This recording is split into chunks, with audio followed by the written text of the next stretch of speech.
Every state has the right of self-defense and to secure borders to protect itself from hostile invasions and terror. Israel is a small state surrounded by Arab countries 650 times its size, some of which are large bases of global terror. Only 44 miles separate between the Jordan Valley and the Mediterranean Sea. After the Six-Day War in 1967, when Israel was attacked by 4 armies on 3 fronts, United Nations Security Council Resolution 242 stated that Israel was entitled to new defensible borders to replace the previous fragile lines from which it was attacked. What are Israel's defensible borders? What are its essential security needs?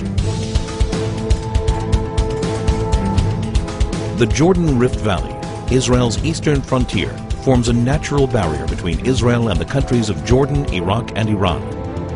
The Jordan Valley rises from an area that is 1,200 feet below sea level to a hilly ridge of up to 3,000 feet, creating a steep 4,200-foot virtual wall opposite any force attacking from the east. The growing threat of global jihad activity near Israel's borders requires it to prevent infiltrations of terrorists and weapons. When Israel left the Philadelphia corridor in Gaza, it became a highway for the infiltration of terrorists and the flow of hundreds of tons of ammunition and weaponry from all over the Arab world, aimed at Israeli civilians. The Jordan Valley is the equivalent of Gaza's Philadelphia corridor in the West Bank. To defend itself, Israel must retain control over the Jordan Valley.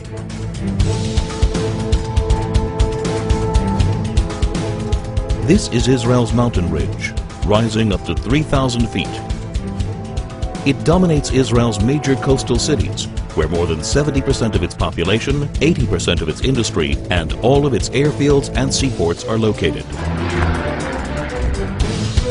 Missiles launched from the Judean hills pose an immediate threat to Jerusalem, Israel's capital.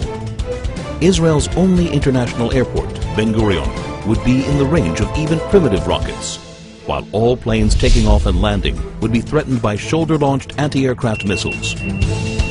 More advanced weaponry would be able to hit virtually any point in Israel.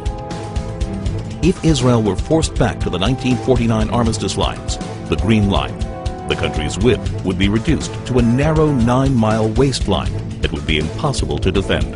That's why any future arrangement must include Israeli control over key areas of the mountain ridge and a demilitarized Palestinian state. Israel's narrow borders means a combat aircraft can cross the entire country in under 4 minutes. In less than 2 minutes, an enemy plane could penetrate the country's airspace via the Jordan Valley and reach Jerusalem. In order to thwart an aerial attack on Jerusalem, a hostile plane must be shot down at least 10 miles east of the capital to prevent it from crashing into major population centers. Therefore, Israel must be able to identify hostile planes before they cross the Jordan River line and intercept them shortly after.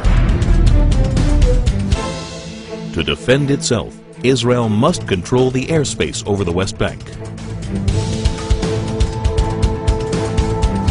Israel's transportation arteries, and in particular the Trans-Israel Highway, enable travel and connection between Israel's regions.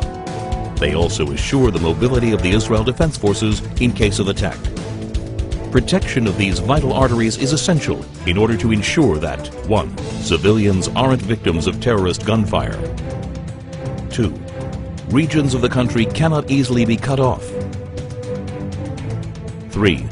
The mobility of Israel's defense forces is not hindered in the case of invasion. To defend itself, Israel must control its main arteries of transportation.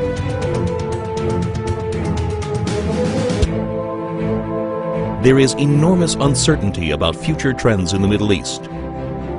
Iran is determined to become the supreme power as the U.S. withdraws from Iraq. No one can guarantee the future of many of the current regimes in the region. Today, more than ever, it is crucial to ensure defensible borders for Israel.